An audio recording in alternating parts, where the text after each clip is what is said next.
Ann Coulter just wrote a brand new book called Resistance is Futile, How the Trump-Hating Left Lost Its Collective Mind. It's out tomorrow. We're honored to be the first stop on her book tour. And it's great to see you. What did you learn spending all this time forensically looking at the anti-Trump left?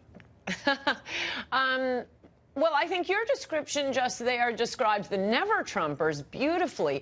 With the left, I think it's more that they really do hate deplorables.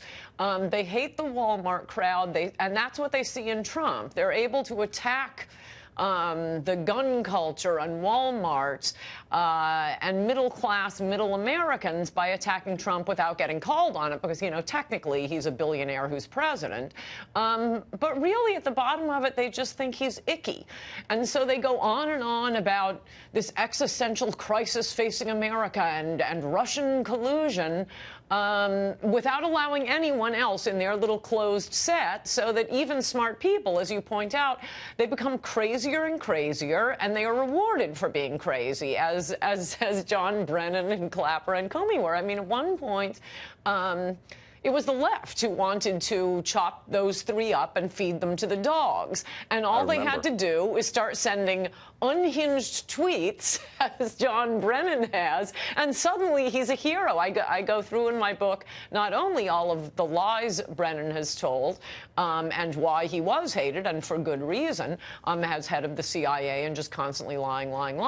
Left really hated him. Then as soon as he starts sending those crazy tweets about Trump being, you know, treasonous and history will judge you, I just have one sentence of the names he was called after that.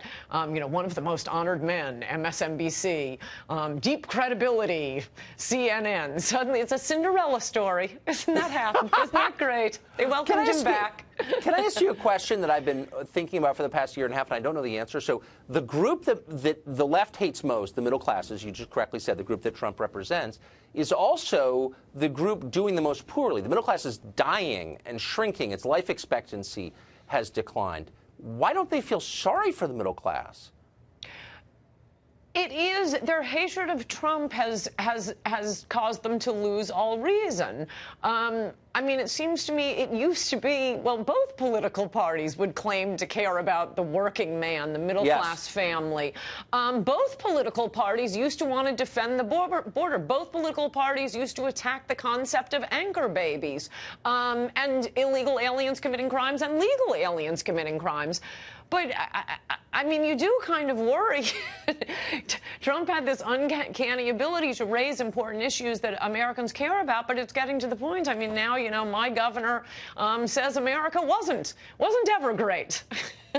If that's what he's driving them to, part of it is, of course, that's what their base, or a large portion of their base, wants. But I really wish we could sit down, liberals, and ask them why. I mean, I'm not a waitress at Wendy's. I'm not a union bookkeeper, but I care about my fellow American. Why don't they?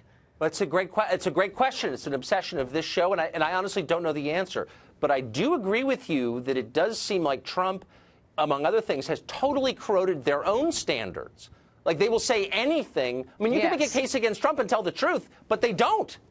Yes, I mean, if the resistance were smart, I think they would read my book. It gives them excellent advice, which is attack Trump on the stuff he's actually done.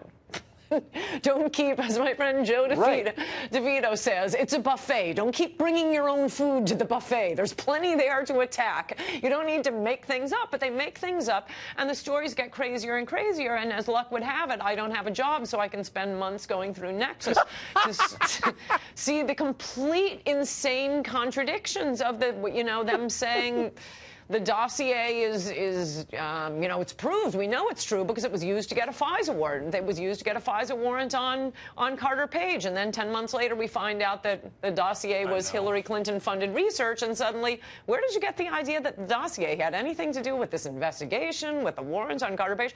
And, you know, I have the quotes side by side, 10 months apart. Oh, I bet you do. Because I read your column. And what people who know you on television may not know is that you write your own stuff, and you are a brilliant writer, and I mean that. I think even people who disagree with you would agree with that. So I hope this book sells a ton of copies. It's out tomorrow.